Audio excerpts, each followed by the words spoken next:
Assalamualaikum warahmatullahi wabarakatuh. Salam sejahtera bagi kita semua. Perkenalkan, nama saya Akbar Mata, salah satu mahasiswa dari Akademi Keperawatan Fatima Parepare.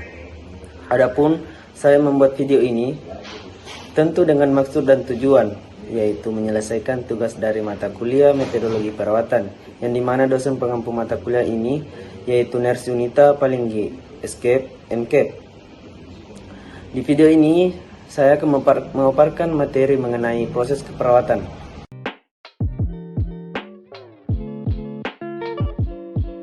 Sebelum saya menjelaskan proses-proses keperawatan, ada baiknya saya menjelaskan sedikit mengenai apa yang dimaksud dengan proses keperawatan.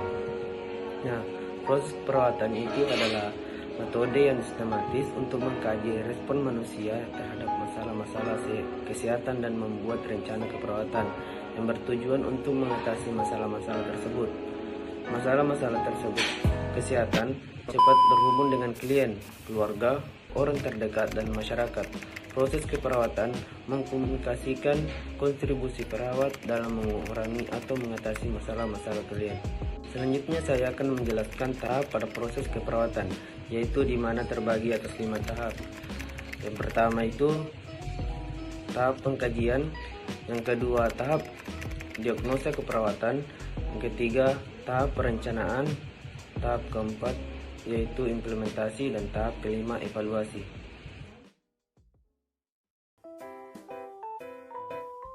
Tujuan dari tahap pengkajian ini adalah untuk mengumpulkan informasi memasuki sistem pemberian perawat kesehatan.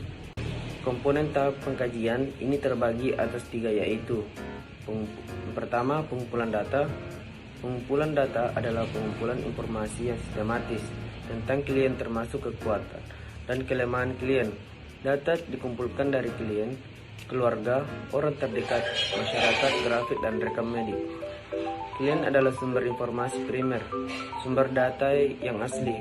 Sumber informasi sekunder terdiri dari data yang sudah ada atau dari orang lain selain klien. Di mana pengumpulan data ini terbagi 2 jenis, yaitu data subjektif dan data objektif. Pertama, saya akan menjelaskan tentang data subjektif. Data subjektif menunjukkan persepsi dan sensasi pasien tentang masalah kesehatan. Klien mengumpulkan persepsi dan perasaan subjektif seperti harga diri atau nyeri. Contoh data subjektif seperti saya sedang sakit kepala, saya sedang merasakan sesak napas, seluruh badan saya sakit semua, perut saya terasa panas. Selanjutnya, data objektif. Data objektif ini didasarkan pada fenomena yang dapat diamati dan ditunjukkan secara faktual. Fenomena yang dapat diamati dikumpulkan oleh seseorang selain daripada pasien. Yang kedua yaitu validasi data.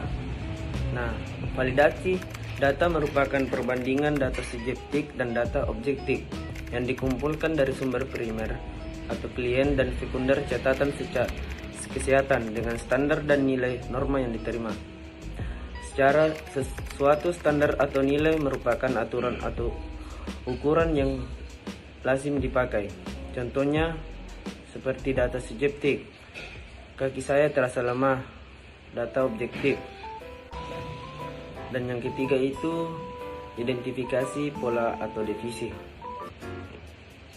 Pola atau divisi merupakan gabungan dari beberapa data yang sama akan menunjukkan rangkaian tingkah lalu selama periode waktu daripada kejadian-kejadian tersendiri.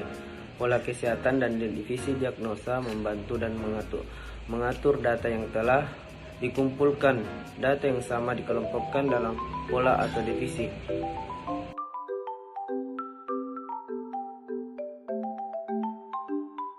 Diagnosa keperawatan adalah penilaian klinik tentang respon individu, keluarga, atau komunitas terhadap masalah kesehatan, proses kehidupan yang aktual atau potensial. Diagnosa keperawatan memberikan dasar untuk memilih intervensi keperawatan untuk mencapai hasil yang merupakan tanggung jawab perawat. Disebut oleh anggota American Nursing Diagnosa Asosiatif Nanda Conversion.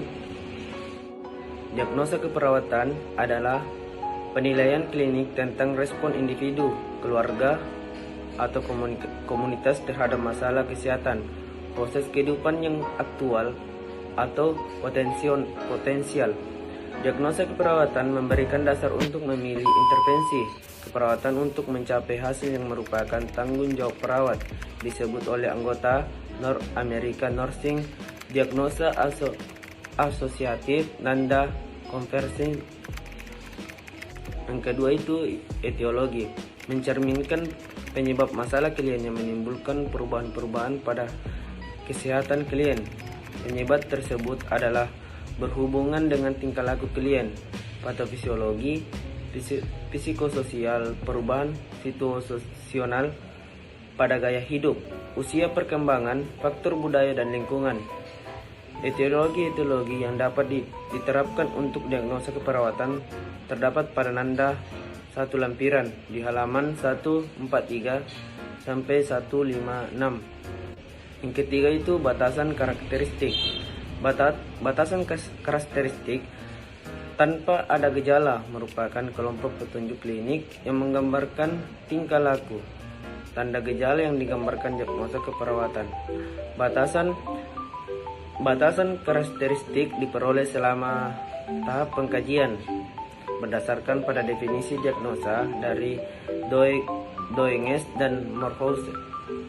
Untuk daftar diagnosa keperawatan, batasan karakteristik dari Nanda.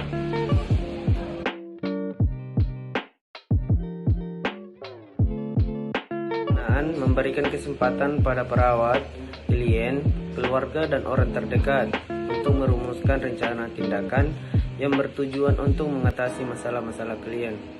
Komponen tahap perencanaan. Yang pertama, membuat prioritas urutan diagnosa keperawatan. Pada pengkajian, perawat menemukan berbagai masalah pada klien.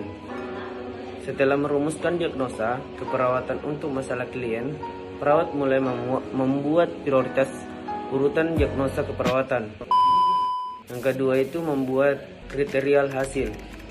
Kriteria hasil adalah tujuan dan sasaran yang realistis dan dapat diukur di mana klien diharapkan untuk mencapainya.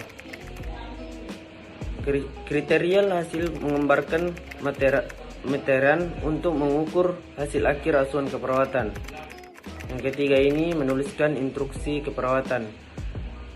Instruksi keperawatan merupakan tindakan-tindakan spesifik yang diimplementasikan oleh perawat untuk membantu klien dalam mencapai kriteria hasil.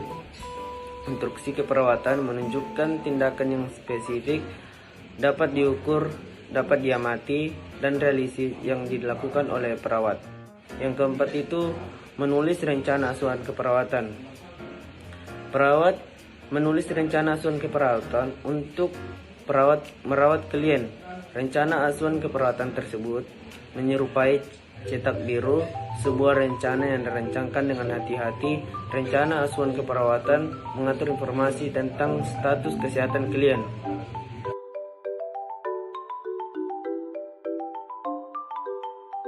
Komponen tahap implementasi yaitu tindakan keperawatan mandiri.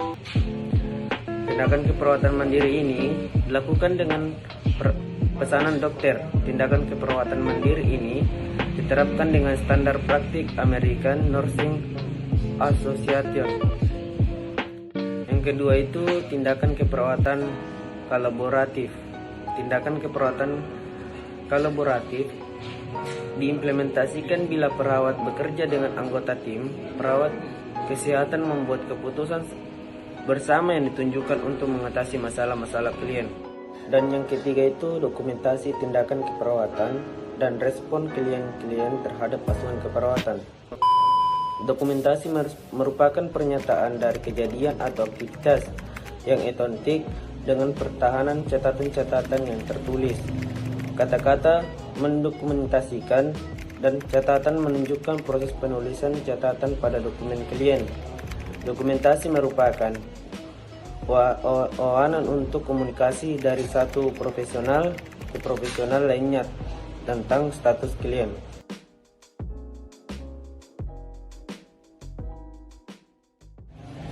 Tahap evaluasi adalah perbandingan hasil Hasil yang diamati dengan kriteria hasil yang dibuat pada tahap perencanaan klien keluar dari siklus proses keperawatan apabila kriteria hasil telah dicapai. Pertama, pencapaian kriteria hasil. Pencapaian kriteria hasil dengan target tanggal merupakan meteran untuk mengukur perencanaan asuhan keperawatan. Dilihat kembali untuk dijelaskan tentang kriteria hasil. Yang kedua, keefektifan tahap-tahap proses keperawatan. Faktor-faktor yang mempengaruhi pencapaian kriteria hasil dapat terjadi di seluruh proses keperawatan. Adapun faktor-faktor yang menghalangi kemajuan yaitu: pertama, kesenjangan informasi yang terjadi dalam pengkajian. Kedua, diagnosa keperawatan yang salah didefinisikan. Yang ketiga, instruksi keperawatan tidak selaras dengan kriteria hasil. Yang keempat, kegagalan mengimplementasikan rencana asuhan keperawatan. Dan yang kelima, kegagalan mengevaluasi kemajuan klien. Yang ketiga, revisi atau terminasi rencana asuhan keperawatan. Dengan pencapaian kriteria hasil, klien keluar dari siklus proses keperawatan dan rencana asuhan keperawatan berakhir. Perawat menulis catatan pulang yang meringkas resolusi dari setiap diagnosa keperawatan. Catatan pulang ini menunjukkan status klien saat dipulangkan dari sistem perawat kesehatan.